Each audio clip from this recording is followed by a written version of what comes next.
Սիրելի հայրենակիցներ եւ գործընկերներ, ուզում եմ անդրադառնալ այս մի քանի օրերին, այս ամբիոնից եւ Առհասարակ ազգային ժողովում հնչած մի քանի մտքերի։ Բայց նախ բարեկամաբար Տիկին Ազարյան, ուզում եմ ձեզ հիշեցնել, որ ոչ թե վարկաբեկել, այլ վարկաբեկել եւ վարկը բոլորովին տարբեր իմաստներ ունեցող, տարբեր բառեր են, Ստուգե Կաճարյանի եւ Աղայանի բառարաններում կամ ցանկացած on-line բառարանում։ Դա բարեկամաբար էր։ Իսկ որ ձեր ուժի կողմից առհասարակ եկեղեցին վարկաբեկելու քյով գրեք թե կյով, ինչպես էլ արտասանեք, վարկաբեկելու ընթացք եք հունավորել, դա ուղղակի ակնհայտ է։ Եւ ձեր գործողությունները հակասահմանադրական են, դատապարտելի եւ հանցավոր։ Ես նորից հիշեցնում եմ Սահմանադրության 17 եւ 18-րդ հոդվածները, կրոնական կազմակերպությունների եւ խղճի ազատության մասին օրենքը, որով եկեղեցին եւ պետությունը անջատված են միմյանցից եւ ոչ մի քաղաքական ուժի եւ որևէ իշխանության տրված չի եկեղեցին բարեփոխելու օրակարգը եւ ոչ էլ դուք եւ որևէ քաղաքական ուժ այսօր կամ պատմականորեն եկեղեցին բարեփոխելու օրակարգ պարտադրելու իրավասություն չունի։ Ձեր բոլոր գործողություններում, այդ թվում Մայր Աթոռի վրա հերոսակախմբեր ուղարկելը, իսկ այդ հերոսակախմբերում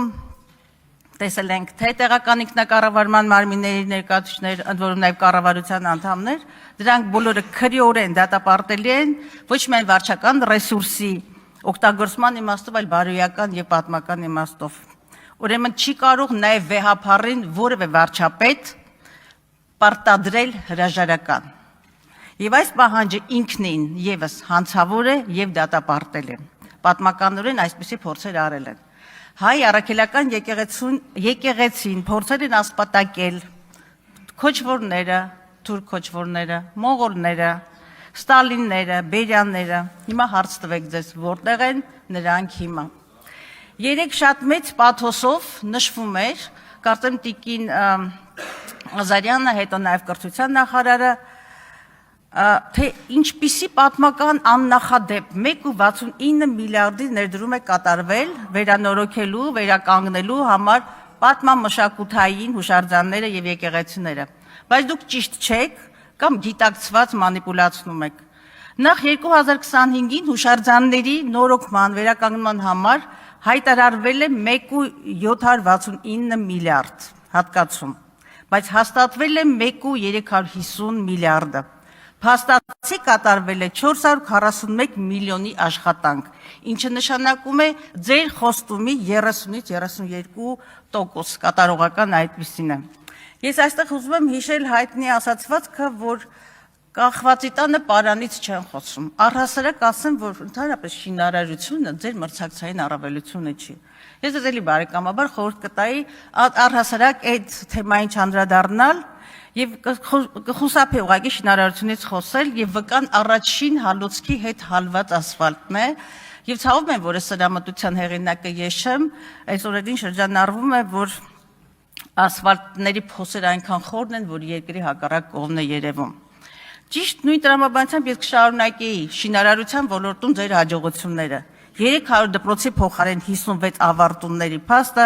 ակադեմիական քաղաքի ֆանտազմագորիան, ել չասեմ այն մասին, որ ակադեմիական քաղաքի հայեցակարգը արդեն 3-րդ անգամ փոխում է իր ժամկետները, եւ նաեւ քաղաքի ցանկացած կենտրոնական եւ ոչ կենտրոնական փողոցներում քայլեք։ Այսօրվա սալիկը վաղը ավազ է դառնում։ Գոնե ԿԳՄՍ ոլորտի կապիտալ ծախսերի կատարողականը արդեն 4-ից 5 տարի, միջին կատարողականը 30-ից 38-ից 40% է։ Սա նշանակում է ձեր տրված խոստումների մոտավորապես 60%-ը չեն կատարվել։ Այնուամենայնիվ ուզում եմ հռետորական կամ ոչ հռետորական հարց բարձրացնել, թե որքան կարելի է ստով կերակրել ժողովրդին, չկայացած խոստումները կամ չկատարած խոստումները ներկայացնել որպես իրավիճակի փոփոխություն, մեղադրել բոլորին, հասնել Տիգրան Մեծին, 10-րդ դարին, Հակոբ Մովսեսն ասում է 10-րդ դարից դաշնակցության մեղքը մեծ է, չեմ կարողանում մոռանալ այդ նախադասությունը, մեղադրել բոլորին եւ չտեսնել սեփական անկարողությունը եւ սեփական մերկությունը։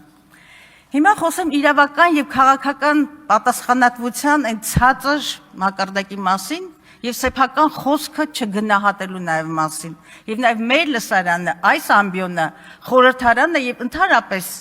Հայաստանի Հանրապետության քաղաքացիներին չգնահատելու ձեր այդ խիզախության մասին։ Երկու օր է ինչպես եւ առհասարակ ձեր հրապարակային հայտարարություններում ենթադրյալ հանցագործության մասին հայտարարություններ եք անում։ Ես նորից կրկնում եմ, այս ամբիոնը զրուցարան, հայերով սիրում են օգտագործել բեսեդկա բառը, զրուցարան չէ, եւ չստուգված փաստեր եւ ակնհայտ կեղծիք այստեղից հնչեցնելու իրավունք որևէ մեկը չունի։ Միգուցե ձեզ թվում է, թե իսկապես այսպես սպանիչ ելույթներ եք ունենում, էլի, զգետնի, սպանիչ ելույթներ եք, եւ դատախազության տարածած հաղորդագրությունը կարելի է այստեղ տարածել, որը դեռևս դատավճիռ չէ, եւ դուք ոտնահարում եք անմեղության կանխավարկածը։ Իդեպ այն դատախազությունը, որի գլխավոր դատախազը դեռ շարունակում է Հայաստանի Հանրապետության վարչապետի օգնականը լինելը, այն դատախազությունը, որի թեթև ձեռքով Հայաստանում քաղաքական բանտարկյալներ ունենք, այն դատախազությունը, որի գործերի միջից ցուցմունքներ են կորում, եղեն ապացույցներ, մոնտաժվում են տեսաերիզներ եւ ցանկալի պատկեր ստանալու համար կարող են նաեւ զեղծարարությունների դիմել։ Իդեպ հակակոռուպցիոն կոմիտեի հաշվետվության մեջ 3 էլ պարզ դարձավ, հնչեց այդ թիվը, նախաձեռնած վարույթների 70%-ը կարճվում է։ Սա ինչի մասին է խոսում։ Նախ չհիմնավորված պատվերների եւ նաեւ ոչ պրոֆեսիոնալիզմի մասին։ Բայց իհարկե այդ առիթը դուք բաց չեք թողնում հրեշայնացնելու, թիրախավորելու, ատելության սերմեր տարածելու հասարակության մեջ։ Եվ երեք, երբ որ ես խոսում եմ բռնության մշակույթի մասին, ամենաթողության, անպատժելիության մասին, սրանք նաև այ արմատները գտեք այդտեղ 70%-անոց կարճում գործերի, իսկ մինչ այդ հասցրել եք հասարակությանը թունավորել թիրախավորված։ Թագուհի Ղազարյանը գերազանցեց վերջերս իրեն, այստեղից հայտարարելով. Լևոն Մկրտչյանը գողացել է պետությունից, հետո շարունակեց. մեր բախտը բերել է, որ դպրոցներից է գողացել։ Հերոսական, բացառիկ գողունակությամբ հայտարարում է ԿՊ-ական Թագուհի Ղազարյանը։ Ես լինեի Լևոն Մկրտչյանի փոխարեն իրապես դատի կտայի, մանավանդ, որ հետո շարունակում է, որ մեր բախտը բերել է, որ դպրոցից, այսինքն ցանկացած գողություն արդարը, եթե դպրոցից է կարելի է գողանալ, ինչ երկաթյա տրամաբանություն։ Հասկանալի է, որ դուք նախընտրական տենդի մեջ եք, բայց փորձեք մի փոքր ադեկվատ լինել։ Թե չէ այս տրամաբանությամբ, երեկել այս առաջին շարքից հնչում էր լավ կրինի չխոսեք, թե չէ այս տրամաբանությամբ կարելի է հասնել չինական հեղափոխությանը եւ խունվեյմինների տրոյկաներ ձևավորել։ Այս սա է ձեր տրամաբանությունը, այն որ ասում եք Գյումրի չի լինի, դուք ով եք որ որոշեք Գյումրի կլինի թե չի լինի, բայց ես հասկանում եմ, որ իհարկե որոշել եք, որովհետեւ Ղուկասյանի դատը դրա մասին է վկայում։ Այո, Իդեպ մի բան ասեմ, կոռուպցիայի դեմ պայքարը, որ դուք ձեզ համար բրենդային ցուցիչ եք հայտարարել, ասեմ, որ այդ ցուցանիշը վերջին 2-3 տարիներին նույնիսկ նվազել է։